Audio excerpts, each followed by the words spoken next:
Hey there YouTube, this is Evil Joey with, I guess, part 4 of Road to Nationals 2013.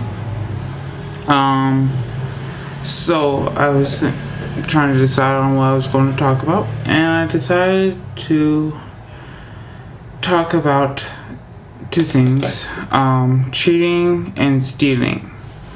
So basically, the things that you shouldn't do at these large events, and potentially ways to potentially stop it from happening to you. So don't cheat, don't steal. Really, if winning at a card game is that important to you, you probably should rethink your life. Like, seriously.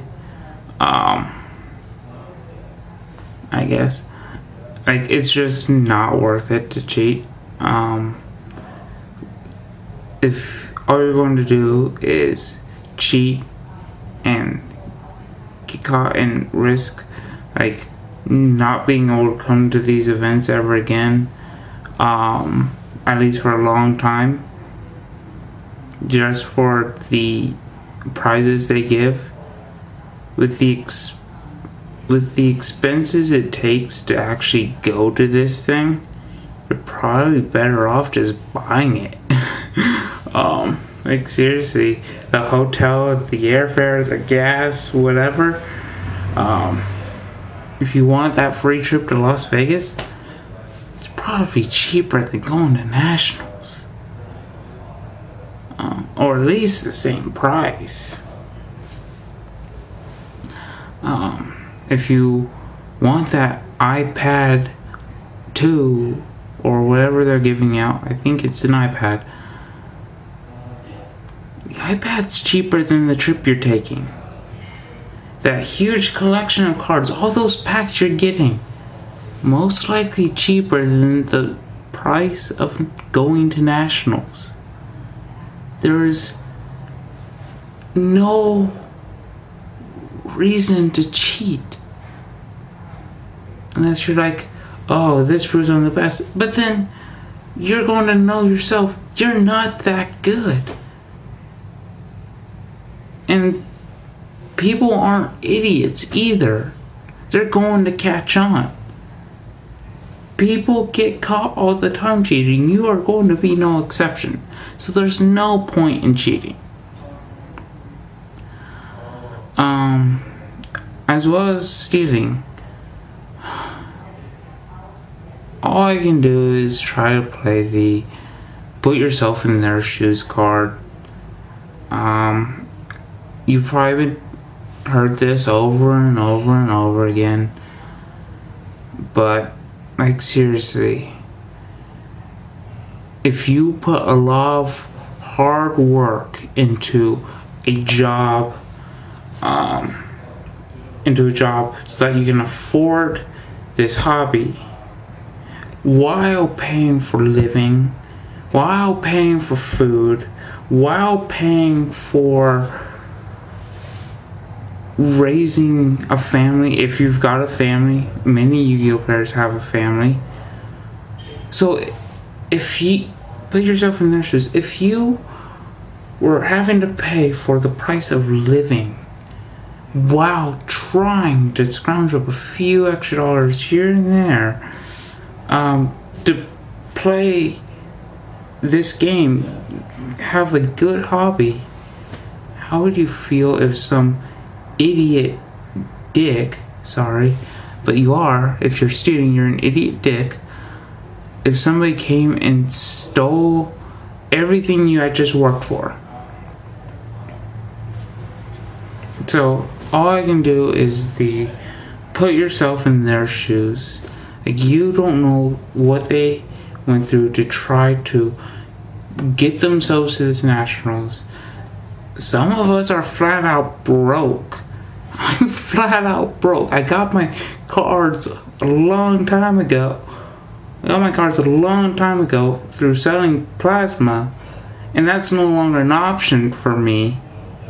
I'm flat out broke. I'm like begging my parents to allow me to have the funds to go to this thing. So it's not like, oh, I can just easily get the cards again. No. It's not an easy thing to get the cards again. I'm completely broke. That's just my 2 cents. Don't do it. It's stupid. It's pointless. And how would you feel if your stuff got stolen after you worked really hard or found some way to scrounge up the funds to get the cards that you now have?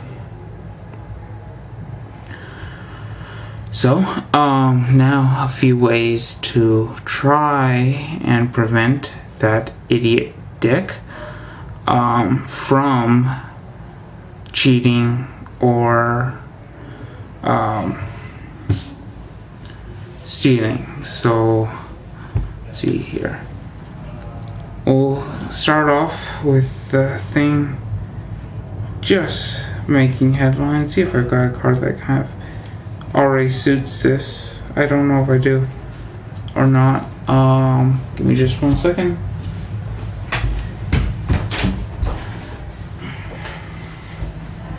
As I said before, get new sleeves because sleeves end up being like this.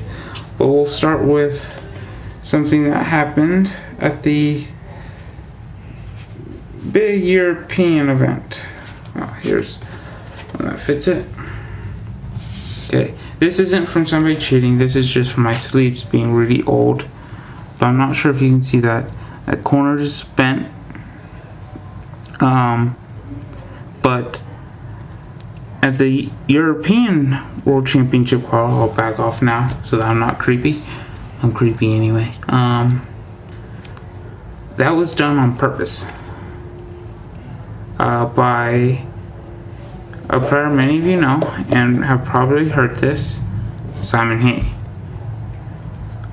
So what he did is during the game he'd come and get to the tip and either scratch it or bend it a little bit so that he knew what the card was. Well, didn't know specifically what the card was, but knew whether or not it was a good draw or a bad draw, a good card to open or a bad card to open.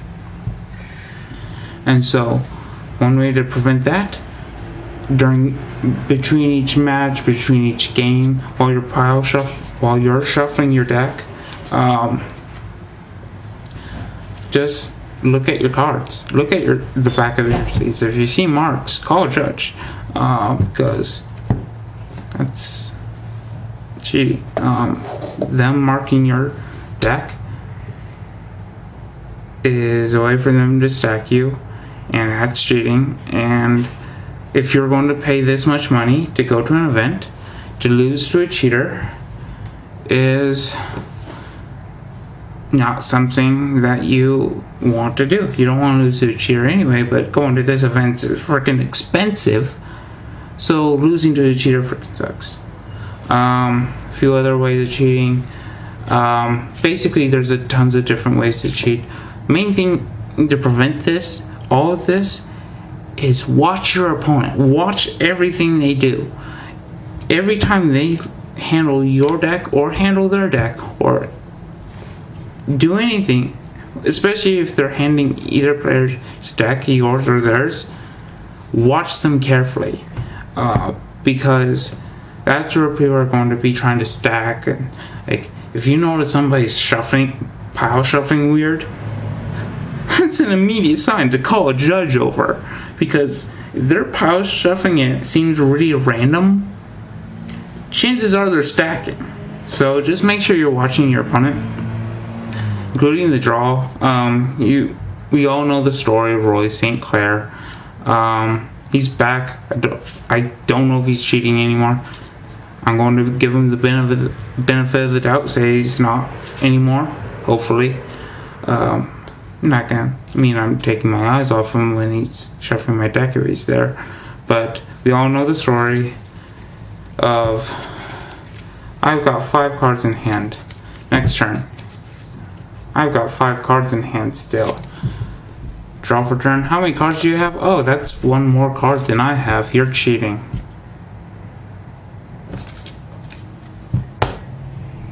That's what Roy Sinclair did, in case you were wondering. So just make sure you're always watching your opponent. That's the easiest way to make sure your opponent isn't cheating. As for the stealing, let me grab my backpack real fast and I'll try to show this. When you're walking around with your backpack, you can either, I don't like doing this as much because it makes me feel stupid, you can either put your backpack on like this. I know some players do this all the time. That way you're always got a frontward view. You can see everybody that's going towards your backpack. I don't think it's incredibly necessary to do this one, but I mean, it's a good idea. Second of all, it's not zipped right now. Always make sure your backpack is zipped. Just no brainer right there. But something people forget actually, to zip their backpack. Easiest way for something to get stolen is if the backpack's wide open, obviously. If you do have the backpack on your back, you can either have it on just one shoulder or both. Make sure you're constantly moving. If you got it, you can have it like this on just one arm and kind of have it like this, which is actually what I suggest doing if you're like standing in the pile. I'm just gonna call it pile to find out pairings. Have your backpack like this, because when you're standing in one place for a long time, that's the easiest way for people to get into your backpack.